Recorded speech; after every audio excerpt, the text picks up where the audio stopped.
الصلاة خير من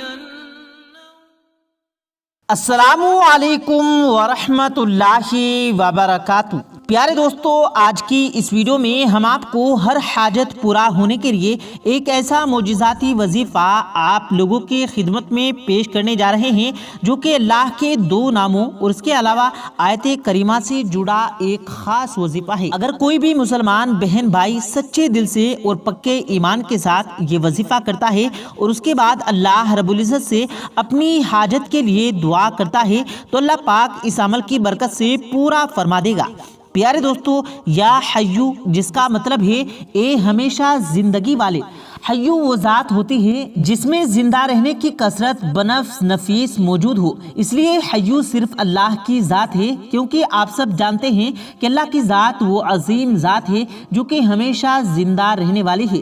ہر چیز کا مالک وہی ہے، ہر چیز کی زندگی اسی کی عطا سے ہے، کیونکہ اللہ بذات خود حیو ہے اور کائنات کی ہر چیز کو حیات بخشنے والا ہے۔ اللہ کی اس صفت سے ہر شے میں حیات ہے۔ اللہ تعالیٰ کی صفت حیو کی متعلق ایک عالم دین کا قول ہے کہ حیو وہ ذات ہے جو تمام امور انجام دیتی ہے اور ان کی اورات کرتی ہے۔ یہ اس میں جلالی ہے اور اس کی اطاعت 18 ہے۔ جو شخص اسے کثرت سے پڑھتا ہے اس کے ہر مردہ کام میں زندگی بڑھ جاتی ہے اور اس کا دل ہمیشہ زندہ رہتا ہے۔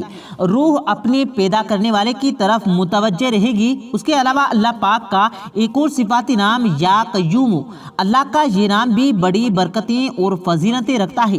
یا قیوم جس کا مطلب ہے اے ہمیشہ قائم رہنے والے۔ قیوم وہ ہوتا ہے جو اپنی ذات میں خود بخود قائم ہو اور اپنے قیام میں کسی کا محتاج نہ ہو۔ تو بے شک اس میں کوئی شک نہیں کہ اللہ رب العزت ہی اس پوری دنیا کا مالک و خالق ہے اور ہمیشہ قائم رہنے والا ہے، اور وہ کسی کا محتاج نہیں بلکہ اس دنیا میں جتنے بھی رہنے والے ہیں، چاہے وہ انسان ہوں حیوان ہوں، وہ سب اللہ کے محتاج ہیں۔ تو ان دونوں ناموں کی اپنی اپنی فضیلتیں اور برکات ہیں۔ یا حیو یا قیوم کو اگر کوئی شخص ایک ساتھ پڑھے تو اس کی بھی بڑی کثرت بتائی جاتی ہے۔ کہتے ہیں کہ اگر کوئی شخص اللہ کے ان دو ناموں کو اپنی انگلیوں پر 100 بار پڑھے، یعنی یا حیو یا قیوم، اس کو 1 کاؤنٹ کریں، پھر دوبارہ پڑھیں یا حیو یا قیوم، اس کو 2 کاؤنٹ کریں، اور اسی طریقے سے 100 کی تعداد پوری کرے اور اس کی اول و آخر 3 بار درود پاک پڑھے اور اس کے بعد دعا کے لیے ہاتھ اٹھائے تو اس سے 4 فائدے حاصل ہوں گے۔ تندرستی کے لیے بھی پڑھ سکتے ہیں، اس کے علاوہ آپ ہر مشکل آسان ہونے کے لیے بھی پڑھ سکتے ہیں، کسی کو اپنی طرف مائل کرنے کے لیے بھی پڑھ سکتے ہیں، فالج کی بیماری سے شفا کے لیے بھی اس کو پڑھا جا سکتا ہے، اور اس کے علاوہ ہر طرح کی بیماری سے شفا کے لیے بھی اس کو پڑھا جا سکتا ہے۔ تو جیسا کہ آپ کو طریقہ کار بتایا گیا ہے، آپ نے ویسے ہی کرنا ہے۔ پر اعتماد بخشنے کے لیے آپ یا حیو یا قیوم کے ساتھ برحمتک استغیث اس کو پڑھیں۔ تو آپ نے پڑھنا کیا ہے؟ اگر آپ یہ چاہتے ہیں کہ آپ پر اعتماد شخص بنیں تو آپ یا حیو یا قیوم برحمتک استغیث۔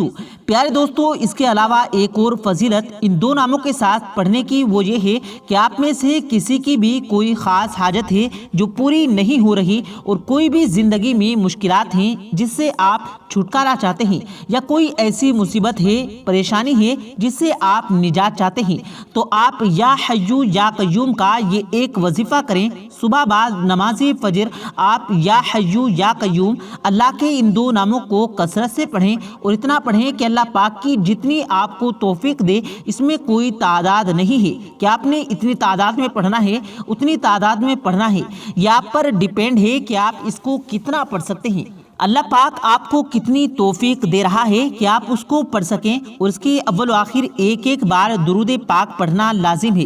انشاءاللہ تعالی جب آپ ایسا کریں گے، دعا کے لیے ہاتھ اٹھائیں گے، تو اللہ پاک آپ کی حاجت کو پورا فرما دے گا، مشکلاتوں کو ختم کر دے گا، پریشانیوں سے نجات دلا دے گا۔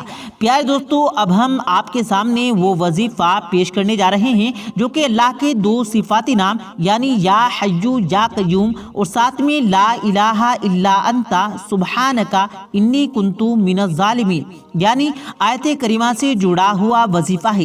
یا حی یا قیوم کی فضیلت تو آپ کے سامنے رکھ دی ہے، ساتھ میں لا الہ الا انت سبحانک انی کنت من الظالمین کی فضیلت بھی جان لیں۔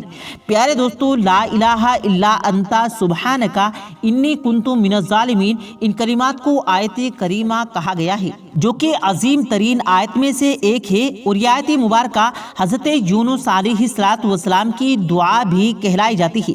وہ ایسے کہ جب حضرت یونس علیہ السلام مچھلی کے پیٹ میں تھے تو انہوں نے اللہ سے دعا مانگی، اور دعا یہی ہے، لا الہ الا انت سبحانک انی کنت من الظالمین، اور اس دعا کی بدولت اللہ رب العزت نے انہیں مچھلی کے پیٹ سے نجات دلائی۔ پیارے دوستو، ایسے کلمات جنہیں مشکلاتوں میں، پریشانیوں میں نبیوں نے پڑھا ہو تو ان میں ہمارے لیے فائدہ کیوں نہیں ہوگا؟ تو اگر آپ یہ چاہتے ہیں کہ آپ کی جائز حاجت پوری ہو تو آیت کریمہ کے ساتھ اللہ کے دو صفاتی نام یا حی یا قیوم بھی پڑھ لیں، اور وہ اس طریقے سے پڑھیں۔ سب سے پہلے بات یہ ہے کہ آپ نے 3 دن یہ وظیفہ کرنا ہے۔ لگاتار آپ نے اپنی انگلیوں پر 70 مرتبہ یا حی یا قیوم بحقی لا الہ الا انت سبحانک انی کنت من الظالمین یہ پڑھنا ہے۔ 3 دن 70 مرتبہ اپنی انگلیوں پر آپ نے یہ پڑھنا ہوگا، یا حی یا قیوم بحقی لا الہ الا انت سبحانک انی کنت من الظالمین۔ دوبارہ سے دہراتا چلوں، یا حی یا قیوم بحقی لا الہ الا انت سبحانک انی کنت من الظالمین۔ ان کلمات کو آپ نے اپنی انگلیوں پر 70 بار پڑھنا ہے، اور یہ 3 دن آپ نے پڑھنا ہے۔ اور یاد رہے، اس کے اول و آخر یعنی جب پورے کلمات پڑھیں گے، یا حی یا قیوم بحقی لا الہ الا انت سبحانک انی کنت من الظالمین کے اول و آخر 3 بار آپ نے درود پاک بھی پڑھنا ہے، اور یہی عمل آپ 3 دن جاری رکھیں گے۔ اس کے بعد دعا کے لیے ہاتھ اٹھائیں گے، انشاءاللہ تعالی اللہ رب العزت کی ذات سے یقین ہے وہ آپ کی حاجت کو ضرور پورا فرما دے گا۔ پیارے دوستو، اب ہم آپ کو بتاتے ہیں حضرت علی شیر خدا نے ارشاد فرمایا، 3 کاموں میں کبھی بھی شرم نہیں کرنی چاہیے، یعنی 3 چیزیں ایسی ہوتی ہیں جن سے انسان شرما کر اپنی دنیا اور آخرت کو تباہ و برباد کرتا ہے۔ یعنی جو انسان ان 3 چیزوں سے شرماتا ہے، شرمندہ ہوتا ہے، وہ دنیا میں بھی ناکام ہوتا ہے اور آخرت میں بھی ناکام ہوگا۔ ایک مرتبہ حضرت علی لوگوں کو دین سکھا رہے تھے تو آپ نے ایک شخص کو دیکھا کہ وہ پرانے کپڑے پہنے ہوئے تھا، اور وہ اپنے پرانے کپڑوں کو دیکھ کر ان سے شرما رہا تھا۔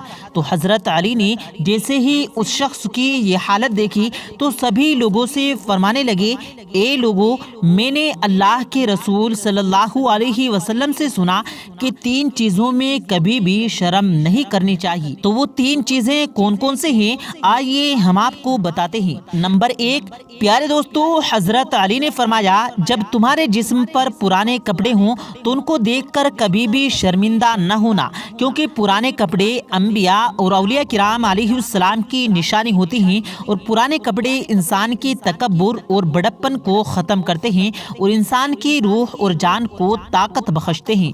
اور نمبر 2، غریب دوست پر بھی کبھی شرمندہ نہ ہونا، کیونکہ میں نے پیارے نبی صلی اللہ علیہ وسلم سے سنا ہے کہ اکثر وفادار دوست غریب ہی ہوا کرتے ہیں، اور وہ تمہاری مجبوری، کمی اور جدائی کو محسوس کرتے ہیں، اور تمہارے مشکل وقت میں وہ تمہارے ساتھ کھڑے رہتے ہیں۔